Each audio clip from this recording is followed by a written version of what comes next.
रामायण की अमृत धारा में आप सबका स्वागत है। सभी सुनने वाले सज्जनों को जय सिया राम जी। रामायण के पिछले भाग में आपने वहां तक सुना था जब प्रभु श्री रघुनाथ जी कहने लगे, हे नाथ, उपाय तो आप ही के हाथ है, अब इसके आगे से। अयोध्या कांड भाग 41। सियापति रामचंद्र जी की जय, पवन सुत हनुमान जी की जय, उमापति महादेव जी की जय। जय जय सीताराम जी। श्री रघुनाथ जी कहने लगे, हे नाथ, आपका रुख रखने में और आपकी आज्ञा को सत्य कहकर प्रसन्नता पूर्वक पालन करने में ही सबका हित है। पहले तो मुझे जो आज्ञा हो मैं उसी शिक्षा को माथे पर चढ़ाकर करूं। फिर हे गुसाई, आप जिसको जैसा कहेंगे वह सब तरह से सेवा में लग जाएगा, आज्ञा का पालन करेगा। मुनि वशिष्ठ जी कहने लगे, हे राम, तुमने सच कहा, पर भरत के प्रेम ने विचार को नहीं रहने दिया। इसलिए मैं बार बार कहता हूँ, मेरी बुद्धि भरत की भक्ति के वश हो गई है। मेरी समझ में तो भरत की रुचि रखकर जो कुछ किया जाएगा, शिव जी साक्षी हैं, वह सब शुभ ही होगा। दोहा। भरत बिने सादर सुनिया, करिया विचारु बहोरी, करब साधु मत लोक मत, नृपनय निगम निचोरी। सियापति रामचंद्र जी की जय, नृपनय निगम निचोरी। सियापति रामचंद्र जी की जय। पहले भरत की विनती आदर पूर्वक सुन लीजिए, फिर उस पर विचार कीजिए।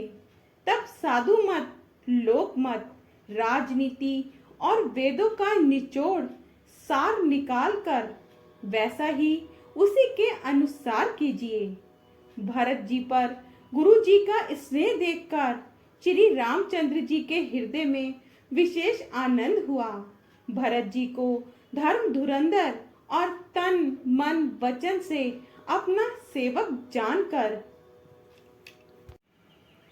श्री रामचंद्र जी गुरु की आज्ञा के अनुकूल मनोहर, कोमल और कल्याण के मूल वचन बोले।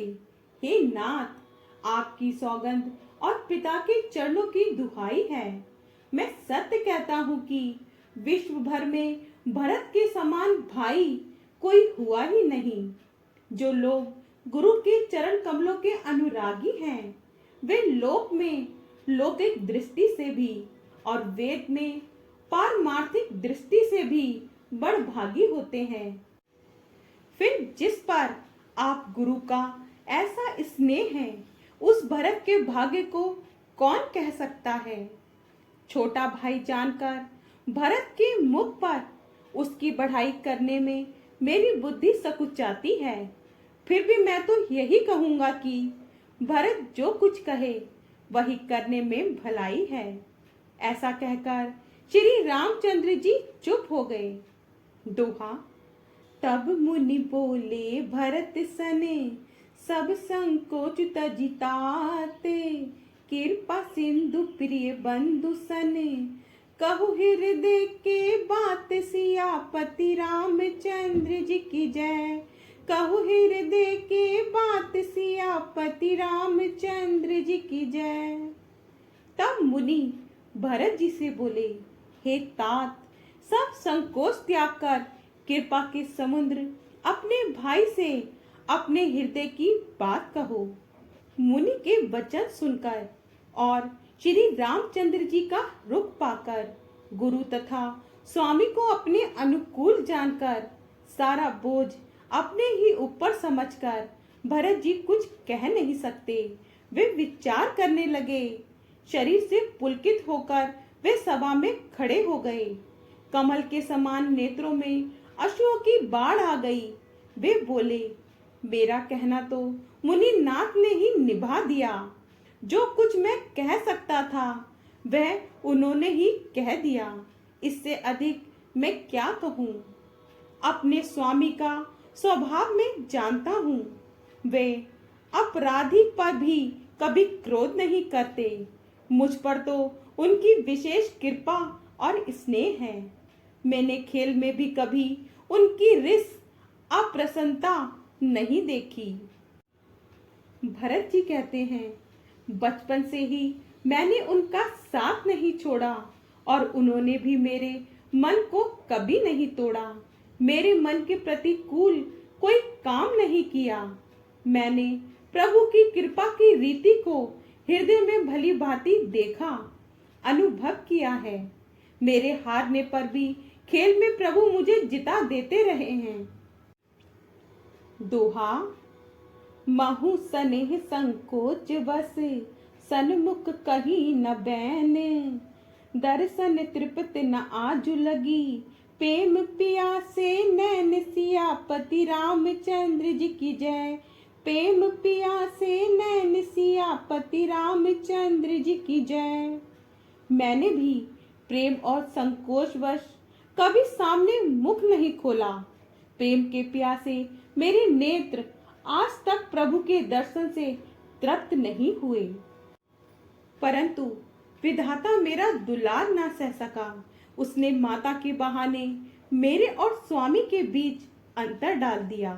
ये भी कहना आज मुझे शोभा नहीं देता, क्योंकि अपनी समझ से कौन साधु और पवित्र हुआ है। जिसको दूसरे साधु और पवित्र माने वही साधु है। माता नीच हैं और मैं सदाचारी और साधु हूँ। ऐसा हृदय में लाना ही करोड़ दुराचारों के समान है। क्या कौंदे की बाली उत्तम धान फल सकती है? क्या काली घोंगी मोती उत्पन्न कर सकती है? स्वप्न में भी किसी को दोष का लेश भी नहीं है। भरत जी कहते हैं, मेरा अभाग्य ही अथाह समुद्र है। मैंने अपने पापों का परिणाम समझे बिना ही माता को कटु वचन कहकर व्यर्थ ही जलाया। मैं अपने हृदय में सब ओर खोज कर हार गया। मेरी भलाई का कोई साधन नहीं सूझता।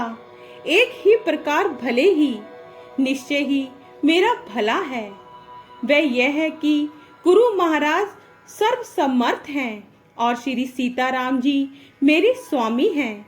इसी से परिणाम मुझे अच्छा जान पड़ता है। दोहा। साधु सभा गुरु प्रभु निकट, कहे सुथल सति भाऊ। प्रेम प्रपंचु की झूठ फुर, जान नहीं मुनि रघुराऊ। सियापति रामचंद्र जी की जय।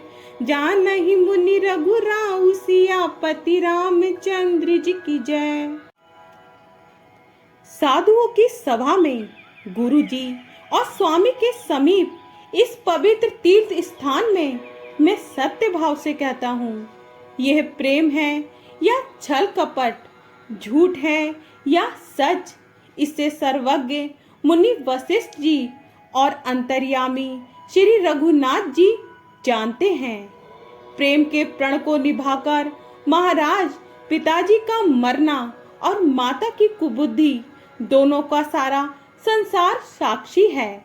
माताएं व्याकुल हैं, वे देखी नहीं जाती।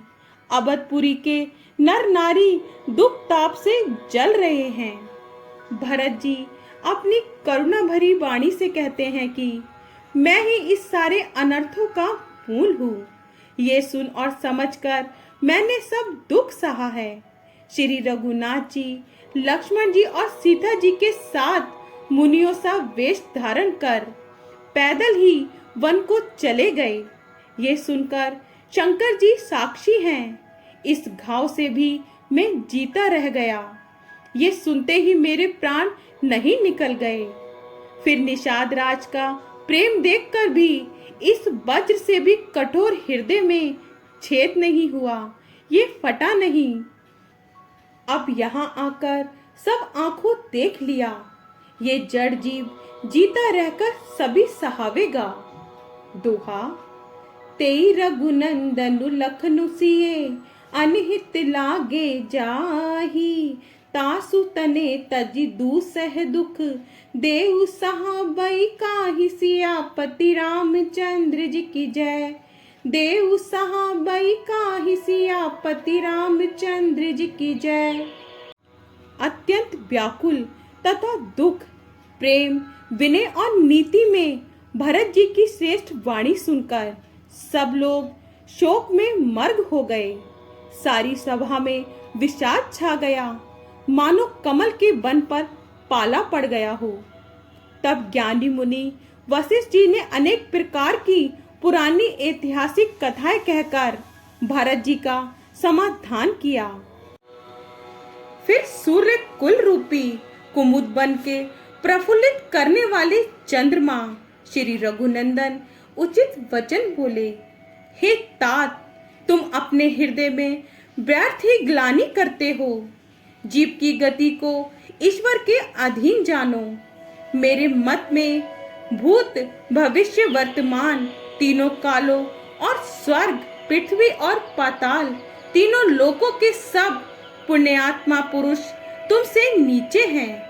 हृदय में भी तुम पर कुटिलता का आरोप करने से ये लोक, यहाँ के सुख, यश आदि बिगड़ जाता है और परलोक भी नष्ट हो जाता है। मरने के बाद भी अच्छी गति नहीं मिलती। माता केकई को तो वे ही मूर्ख दोष देते हैं जिन्होंने गुरु और साधुओं की सभा का सेवन नहीं किया। आगे का भाग कल।